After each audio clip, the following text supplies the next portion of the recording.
This is a really big, in-depth topic. There's literally people who have master's and doctorate degrees on this topic alone and make it their whole profession. They're called occupational therapists. We're not going to cover it all in one tiny little YouTube video, but we are going to just scratch the surface of the basics of what I believe are the most important things that you need to know when it comes to sensory regulation. Hello, YouTube fam. It's Rebecca Robbins here from Mindshaper SLP, where we create fruitful and fulfilling lives for autistic individuals and their loved ones. And I am back today with part 2 of the 3 things you must know about autism if you have an autistic person in your life. Actually, strike that. These are the 3 things you must know about autism if you're a human being on this earth, because it's important for us to all know this information so that we can be inclusive in our society, whether we have an autistic family member or friend or not, because it is important. Okay, I digress. I'm going to get off of my soapbox now and let's get into the topic at hand. The number 2 thing that you must know about autism is sensory regulation. One more time for the people in the back: sensory regulation. If you do have an autistic child or a loved one in your life, I probably do not have to tell you how much sensory experiences play a role in an autistic person's life. As such, I'm going to get on my soapbox again. It is our duty. It is our responsibility. It is our obligation as the allies and the advocates in our autistic loved ones' lives to know about sensory regulation and how to support it. This is a really big, in-depth topic. There's literally people who have master's and doctorate degrees on this topic alone and make it their whole profession. They're called occupational therapists. We're not going to cover it all in one tiny little YouTube video, but we are going to just scratch the surface of the basics of what I believe are the most important things that you need to know when it comes to sensory regulation. We're going to start with just talking about what are the senses. I have a question for you. Pop quiz time, everybody. How many senses do we have? Insert Jeopardy music here. Okay, so my guess is that you're probably saying 5, right? Maybe some of you are saying 6, but I'm probably going to stump most of the people watching this video unless you are an occupational therapist, but there are 8 senses that we need to know about and be aware of, or that we all actually have in our bodies as human beings. And they fall into 2 different groups. I'm sure you're scratching your head. You're like, what? 8 senses? How could that possibly be? The 5, which is what you probably answered, that are most commonly known, are the external senses. And so these are the ones that come to mind when I asked that question and you answered 5. So it's sight, hearing, touch, taste, and smell. Those are your external senses, meaning that is how our body perceives the external environment, is through those senses. However, we also have 3 internal senses as well, and they are interoception, vestibular senses, and proprioception. Now, maybe you have heard some of these terms before and you just didn't really think about the fact that those are actually senses, or maybe these are brand new terms to you. But don't worry, I'm going to break it down for you as to what each of them are. Let's start with interoception. This is probably, my guess would be, the least known word of the 3 I just talked about with the internal senses. This is our body's ability to process the information, both physical and emotion, the sensations that are happening inside of our body. So this is what physically tells us we're hungry, lets us know we're thirsty, lets us know what our heart rate is, if our heart is racing, if it's not, if you have a stomach ache, if you feel tired, if you have to go to the bathroom. Emotionally, it helps us know what our feelings are. What is our mood? It helps us tap into that intuition, those gut feelings. Helps us know if we're in love, if we're feeling nervous. It helps us judge what our arousal state is. And when I say arousal state, we're keeping it G-rated. We're not talking about what your mind might go to when you think about arousal. It's something completely different when we're talking about the sensory system. And we're going to talk about that as well in today's video. So stay tuned for that. And while I'm at it, let me just pause and say, if you like what I'm sharing here on this channel, please like the video, comment below, let me know what you like, let me know what you want to hear more of, and also subscribe and share. That really goes a long way in helping this information get in front of the people that need to hear it and need to learn about it. The more that you like, the more that you share, the more that we spread the good news, the more that we are creating an accepting environment and world for autistic people. Okay, I'm off of soapbox number 3 now. Let's go back to interoception. This is how we are sensing what's happening inside of our body. If your child has differences in interoception, this might be why your child can go outside in the freezing cold and not sense that they're feeling cold. That also could be a part of a reduced sensitivity of the touch sensation as well. This might be why your child has such a hard time potty training, because they might not sense that they have to go to the bathroom. They might have a reduced ability to sense that, whether it's number 1 or number 2, or it might be why your child doesn't seem to want to eat. And when they do, it seems like they're ravenous. It might be because they have a reduced ability to sense that they're hungry. And so when they do finally eat or finally do sense the hunger, it's such an extreme level of hunger that they like have to shovel it all in. They feel ravenous at that point. This is an important sense to be aware of. There's a lot of dysregulation that can be happening in your child that has to do with what they're feeling or not feeling inside their body. The examples I gave were really examples of when there's a reduced ability to perceive the sensations inside the body, but it can also go the other way, which we're also going to dive into a little bit later in this video, the difference between hypersensitivity and hyposensitivity. It's a big part of what goes into sensory processing. If your child has a hypersensitivity to what's happening inside their body, then that could really cause them to feel very uncomfortable inside their skin, or maybe trigger their nervous system to be in fight, flight, or freeze, because maybe any little thing they put in their body and the feeling of digestion is so potent to them that it feels like a stomach ache maybe, whereas it's just a normal digestion process. Maybe it feels uncomfortable because they're so sensitive to those things happening in their body. And so maybe eating causes anxiety. These are just things to think about and be aware of, because they're very real when you are living in a body and those things are happening. Just riddle me this. Let's play a little game, a visualization game.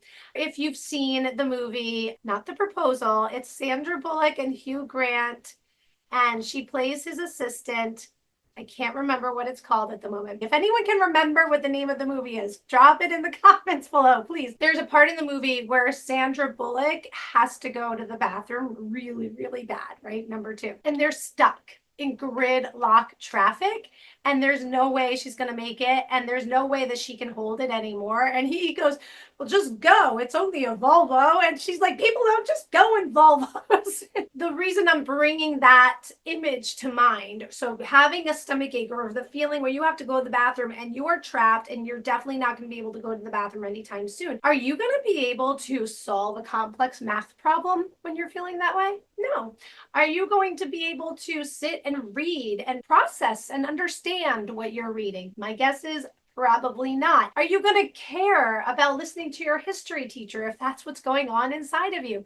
My guess is no, because your body is in a state of panic, like if I don't go to a bathroom right now, I might die, sort of thing. So my point in giving this visualization and helping you put yourself into perhaps your child's shoes or the shoes of someone who has a difficult time regulating their sensory system or processing what's happening inside their body is that it's very hard to show up to your fullest capacity when you are experiencing these intense sensory experiences. Let's move on to the second internal perceived sense, and that's the vestibular sense. If anyone out there listening has ever had vertigo, then you know all about the vestibular sense. If you have ever been spun on a chair many times and you stand up and fall over, you know about the vestibular sense. If you've ever, when you were a child, wound up the swing and let it unwind really fast and then you felt really dizzy, you know about the vestibular sense. The really technical way to describe it is the position of our head in relation to the surface of the earth. But basically, it tells us about balance. It tells us whether our body is up or down. It helps send signals to the brain that helps our movements happen smoothly and efficiently. And if your child has difficulties with the vestibular sense,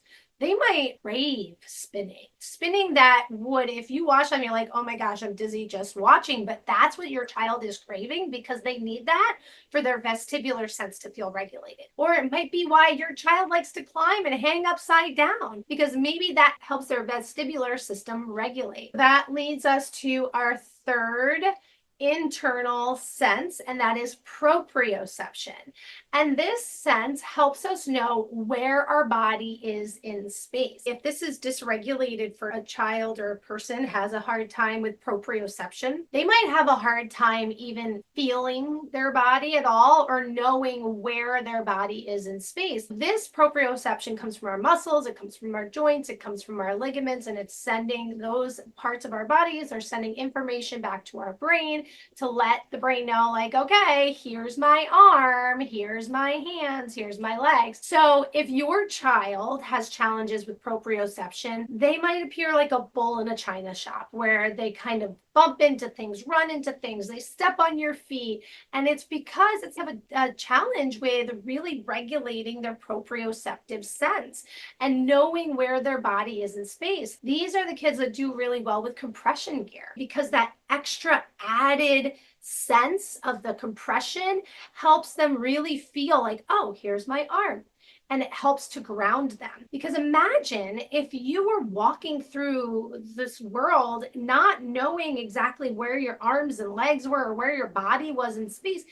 That might be really disorienting. And again, when our sensory processing is not regulated, it can be disorienting, it can be distracting, and it can prevent us from accessing our full capability. And that is why, I'm going to say it again, that this is the number 2 must know about your child, your autistic child, because it's such a big deal. If we want to enable them to be able to access their full potential, we have to pay attention to their sensory regulation. We've reviewed the 8 senses, and you can say, I've learned my new thing for the day. Now we're going to talk about the different types of sensory differences. And again, we're going to just scratch the surface of this. There's actually 3 different types of sensory differences: sensory modulation differences, sensory discrimination differences, and sensory motor differences.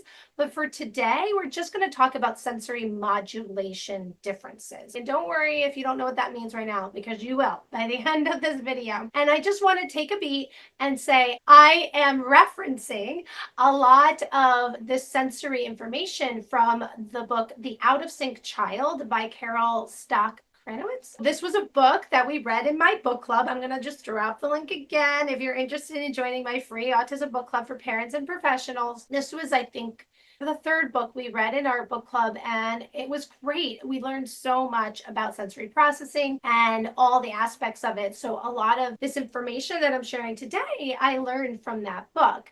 And some of it has been learned over the years. When I worked in the school district, I used to call myself an honorary OT. I was always doing speech therapy sessions in the OT-PT room. I was always hanging out with the OTs and professional development days and staff development days. I tended to gravitate towards the OTs because I just always innately knew that I was treating a whole body when I had a student. I was not just working on their speech and language, and that the sensory processing piece was so huge. The more that I tended to the sensory processing piece in my students, the more progress I made on my goals with my students, and the more language, the more motivated they were to talk, the more motivated they were to engage, the more able they were to engage. I've just seen this firsthand so many times. It's so huge.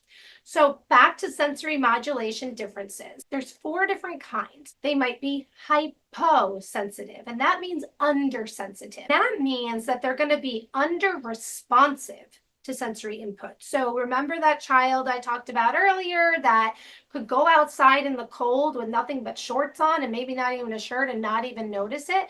That is a hyposensitive child. They need a high level of input to feel and process that sensation.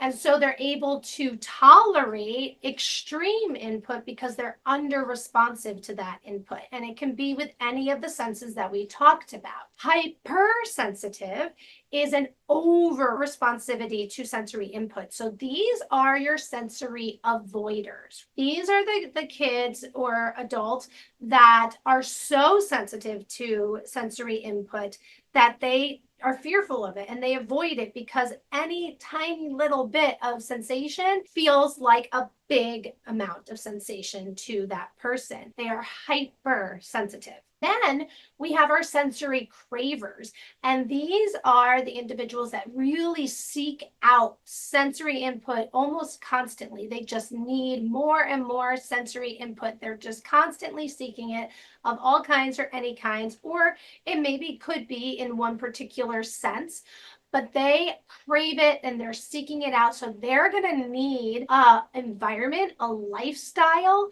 that is filled with sensory input so that they can have what they need to be able to pay attention and access that part of their brain that we talked about in last week's video, that wise part of the brain, the upstairs part of the brain, the owl part of their brain. Part of that nervous system regulation is also the sensory regulation. So we want our sensory cravers, our seekers, we need to give them the sensory input that they need so they can access their full potential. And then you can have an individual with mixed responsiveness, which means that the way that their sensory system shows up on any given day might be different based on their internal state, based on the environment, if they're hungry or tired, or it could be based on one sense being hypersensitive, another sense being undersensitive. They kind of keep you on your toes because what they might be able to tolerate on one day might seem intolerable on another day. And that is an indication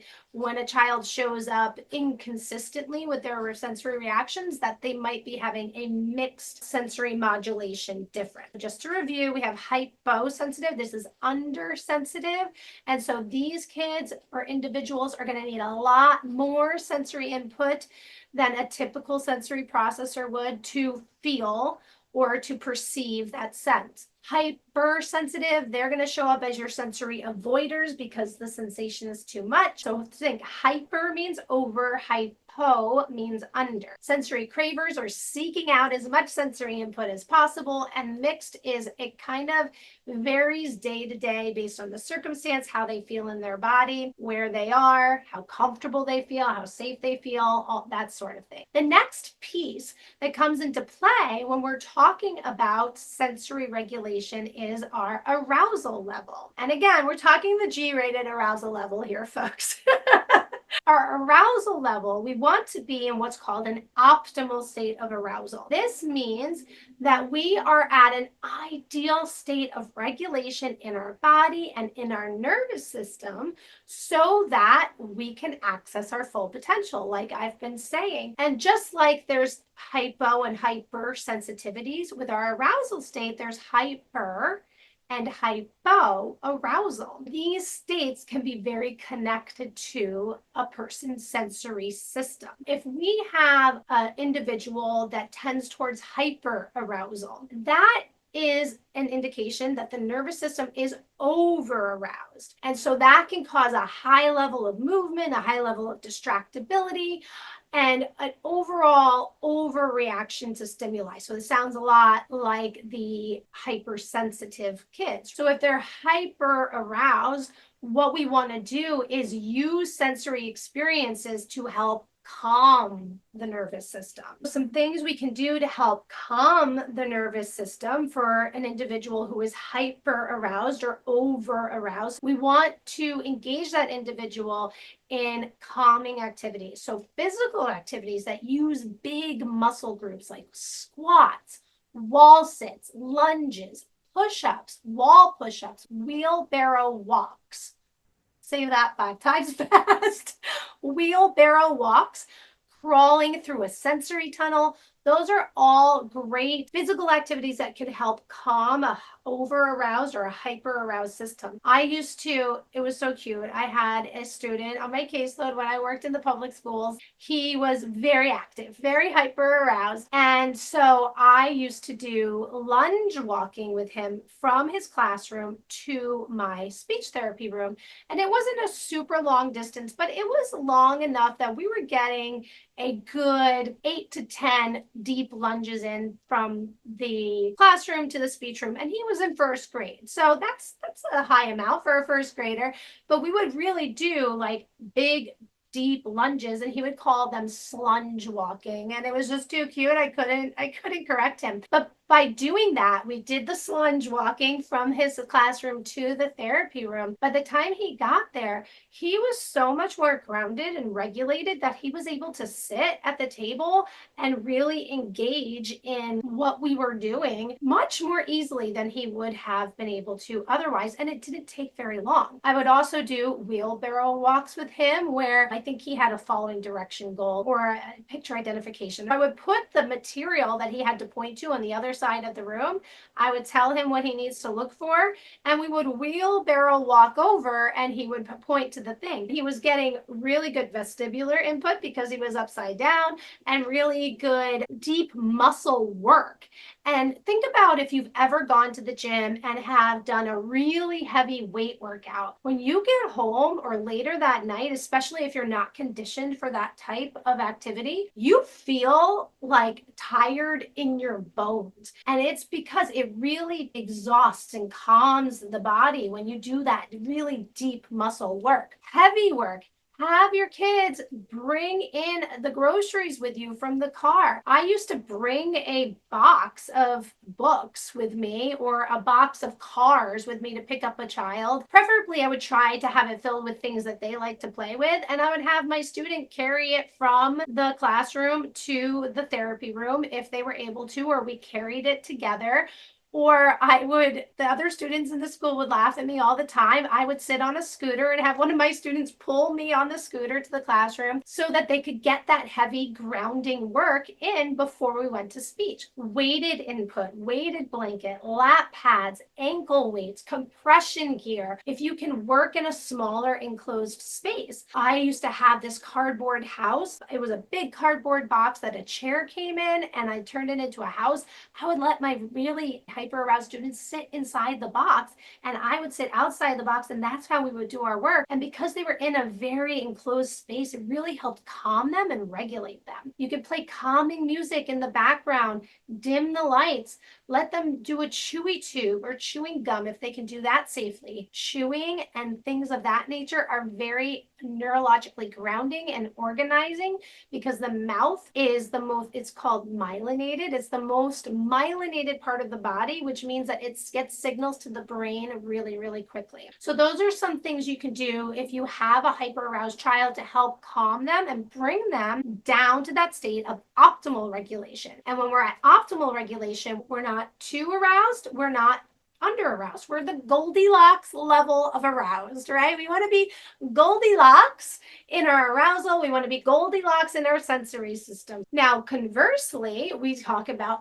hypoarousal, and these are our kids or young adults or adults that are a little bit lethargic. They might kind of like have a slumped posture. They're the ones that are like this on their desk, and they just seem like they just don't have any motivation or drive, and they just seem like kind of like lethargic. That means they are hypo-aroused. And when a child is hypo-aroused or a person is hypo-aroused, we want to bring their energy up.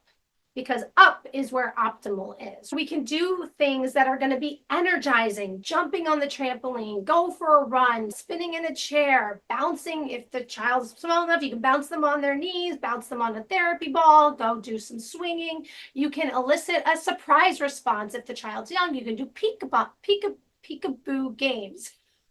Having a hard time speaking today. Peekaboo games when I was in the public schools. And also many times in my career, I was working with preschool to like second grade students. So they were small. I would bounce them on my knees and then you just whoop. And you're holding on, but it's like that sudden drop and it's alerting. And it helps that nervous system, that arousal, wake up so that they can be more alert and pay attention easier. You can utilize cold temperatures, give a very cold drink, do cold water play, use frozen teether toys. You can do smelling activities, check with, the family and always ask permission for anything involving food or smell so that you're considering allergies or the child's sensitivities, of course. But if you're doing this at home, you will know what your child can and cannot tolerate. Things like lemon, a bright citrus scent is going to be really alerting, so you can actually smell a real lemon. You can use essential oils, but ultimately you want to refer to the expert on this topic, which is your occupational therapist. So take everything that we've talked about today and go see your child's occupational therapist, write them an email, pick up the phone, give them a call, write them a note in a communication notebook. Ask the occupational therapist what their impression of your child's sensory regulation for the most part is, and ask them what they think the general arousal level of your child is. Although after watching this, you probably already have a good idea. Does my child tend to be hypersensitive, hyposensitive? Are they a sensory seeker? And ask them, what activities help calm my child? What activities help my child wake up and bring them to that more optimal arousal level if they're more of that hypoarousal? What sensory activities really seem to help regulate my child? What can I do? Can you put together a sensory diet for me to implement at home with my child? And the other thing, when we're talking about sensory, we don't want to reserve sensory input only when the child gets dysregulated. It's almost like it's too late at that point. Of course, it's never too late. Give them what they need, especially if they're dysregulated. But our goal is to give your child the input that they need so regularly that they're not getting dysregulated as often and that they're staying in a state of regulation as much as possible. We do this by creating sensory-rich environments, sensory-rich experiences.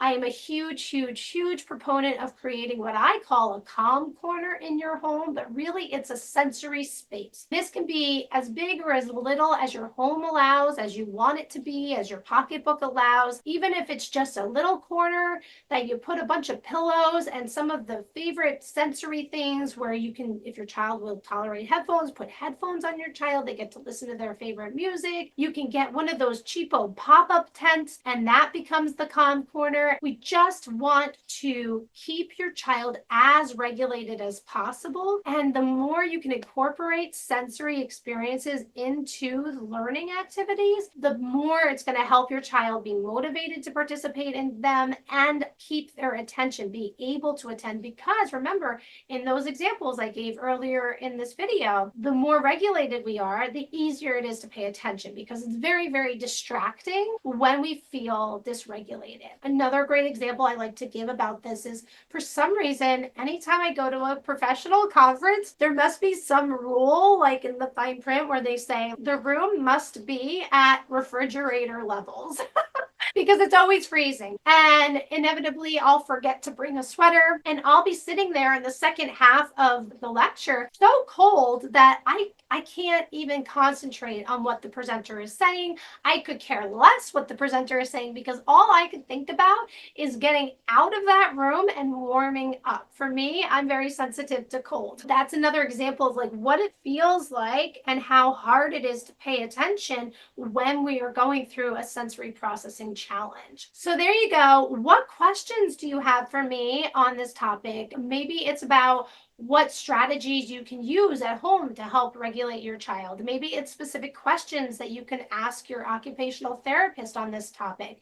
Maybe it's suggestions or ideas about what to put in a calm corner. Let me know in the comments below. Let's start a chat. Thank you so much for joining me today on my number 2 most important thing you must know about autism. As always, please like, subscribe, share, do all the things, and I will see you next week with part 3 of our final thing that is the most important thing that you must know about autism. See you then.